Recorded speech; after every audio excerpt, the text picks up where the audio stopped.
ఉదయకాల ధ్యానాలకు ఆహ్వానం. ఈ ఉదయం యోనా గ్రంథంలో 2వ అధ్యాయాన్ని మనం చదువుకుంటూ ఉన్నాం. యోనా గ్రంథము 2వ అధ్యాయంలో దాని అంశం ప్రార్థించుచూ ఉన్న యోనా. మొదటి అధ్యాయంలో పారిపోవచ్చు ఉన్న యోనా. అయితే చేప కడుపులో ఉండి ఓడలో ప్రార్థించవలసిన యోనా ప్రార్థించలేదు గనుక దేవుడు చేప కడుపులో ఉంచి ప్రార్థించేవాడిగా చేశాడు. దేవునికి స్తోత్రం. యోనా అంటున్నాడు, నేను ఉపద్రవంలో ఉండి యెహోవాకు మనవి చేయగా ఆయన నాకు ఉత్తరమిచ్చెను. పాతాళ గర్భములో నుండి నేను కేకలు వేయగా నీవు నా ప్రార్థన అంగీకరించి ఉన్నావు.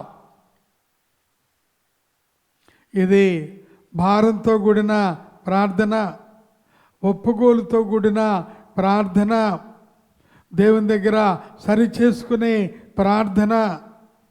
మొక్కుబడిగా మనం ప్రార్థన చేస్తే దానికి జవాబు పొందలేము. కానీ భారంగా దేవుని దగ్గర పశ్చాత్తాపంగా ప్రార్థన చేసినప్పుడు తప్పనిసరిగా దేవుని యొక్క జవాబు మనం పొందుతాం. యోనా అంటున్నాడు, నీవు నన్ను అగాధమైన సముద్రములో పడవేసి ఉన్నావు, ప్రవాహములు నన్ను చుట్టుకొని ఉన్నవి, నీ తరంగములను నీ కరుళ్లను నన్ను కప్పి ఉన్నవి, నీ సన్నిధిలో నుండి నేను వెలివేయబడినను, నీ పరిశుద్ధ ఆలయము తట్టు మరలా చూచెదను అనుకొంటిని. కనుక యోనా ప్రార్థనలో మరలా ప్రభు వైపు తిరిగిన స్వభావము యోనాలో కనబడుతూ ఉంది. అయ్యా దేవునితో అంటూ ఉన్నాడు, నీ పరిశుద్ధ ఆలయము తట్టు మరలా చూచెదను అనుకుంటుని. యోనా ఆశపడుతూ ఉన్నాడు, దేవునికి ప్రార్థన చేస్తూ ఉన్నాడు, తప్పును ఒప్పుకుంటూ ఉన్నాడు. అయితే దీనిలో ఒక గొప్ప విశేషం ఏంటంటే, సముద్రపు కడుపులో ఉన్న యోనా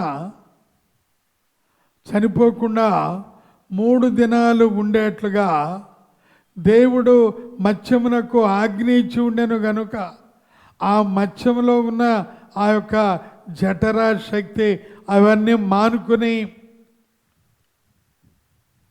యోనాను ఏమాత్రం కూడా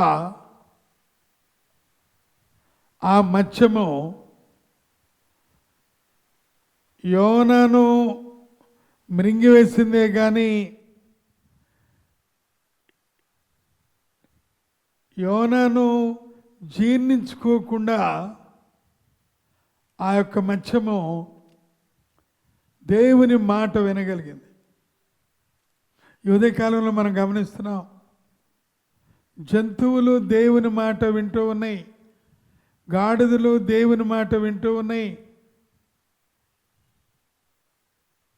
యెషయా గ్రంథంలో మనం గమనిస్తున్నాం,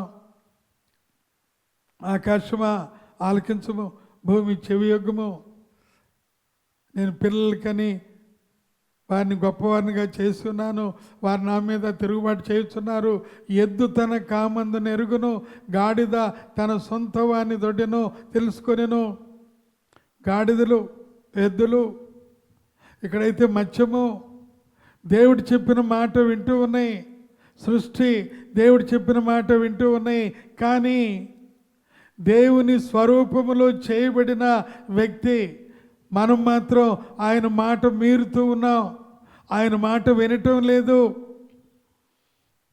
ఉదయకాలం దాన్ని మనం గమనిస్తూ ఉన్నాం.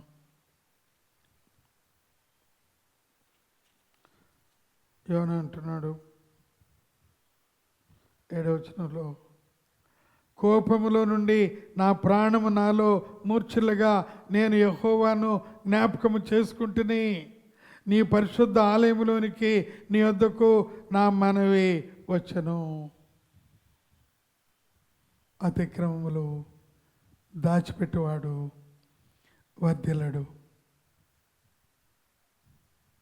వాటిని ఒప్పుకుని విడిచిపెట్టువాడు కనికరమును పొందును. ప్రియులారా, యోనా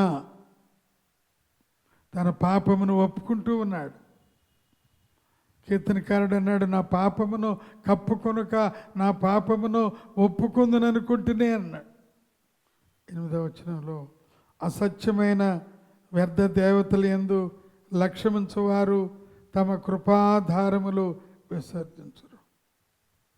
9వ వచనంలో అంటున్నాడు, కృతజ్ఞతాస్తుతులు చెల్లించి నేను నీకు బలులు అర్పించదను, నేను మొక్కుకున్న మొక్కుబడులను చెల్లింపక మానను, యెహోవా యొద్దనే రక్షణ దొరుకును అని ప్రార్థించను. శ్రేష్టమైన 3 మాటలు యోనా చెప్తూ ఉన్నాడు. ఇక్కడ కృతజ్ఞతాస్తుతులు నేను చెల్లిస్తానంటున్నాడు. తర్వాత ఆయన అంటున్నాడు, మరి మొక్కుకున్న మొక్కుబళ్ళు నేను చెల్లిస్తాను అని అంటూ ఉన్నాడు. 3వదిగా యెహోవా యొద్దనే నాకు రక్షణ దొరుకును. ఈ ఉదయకాలంలో యెహోవా యొద్దే మనకు రక్షణ దొరుకుతూ ఉంది. ఆ రకంగా రక్షణకు దూరంగా ఒకళ్ళు వెళుతున్నావేమో, ఆయన రక్షణకు సమీపంగా రావాలని ఈ ఉదయకాలం ప్రభు కోరుతూ ఉన్నాడు. అలాగే ఆయనకి ఏదైనా మొక్కుకుని వాటిని అర్పించకుండా ఉన్నావేమో, అది నువ్వు తప్పనిసరిగా అర్పించాలని ప్రభు ఉదయకాలంలో మనకు చెప్తూ ఉన్నారు. అదే రకంగా యెహోవా యొద్ద రక్షణ దొరుకును. ఎప్పుడైతే తన దేవునికి సమర్పించుకున్నాడో, ఎప్పుడైతే పశ్చాత్తాపం కలిగి ప్రార్థన చేశాడో, ఎప్పుడైతే అతను మరలా తిరిగి దేవుని ఆలయంలో ప్రవేశిస్తాను అని ఒప్పుకున్నాడు, అద్భుతం జరిగింది. 10వ వచనంలో అంతలో యెహోవా మత్స్యమునకు ఆజ్ఞ ఇయ్యగా అది యోనాను నేల మీద కక్కివేసెను. యెహోవా మత్స్యమునకు ఆజ్ఞ ఇయ్యగా అది యోనాను నేల మీద కక్కి వేసెను. కాబట్టి మన జీవితాల్లో మన యొక్క మరి చేసుకున్న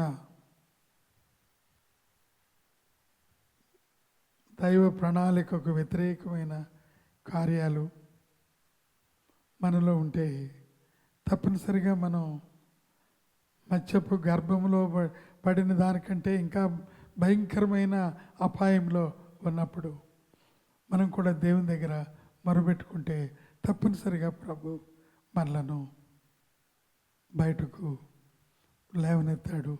రక్షణ ఆనందమును మనకిస్తారు. సమ్మతి గల మనసు ఆయన మనకిస్తారు. మనల్ని దృఢపరుస్తాడు. అతడు నన్ను ప్రేమించున్నాడు కనుక నేను అతను తప్పించదును, అతడు నా నామం ఎరిగినవాడు కనుక నేను అతను ఘనపరచదును, అతన్ని ఘనపరచదును, అతన్ని గొప్ప చేయదును, దీర్ఘాయువు చేత అతన్ని తృప్తి పరిచెదను, నా రక్షణ అతనికి చూపించేదను. దేవుడు ఈ మాటలు దేవునికరంగా ఉంచును గాక.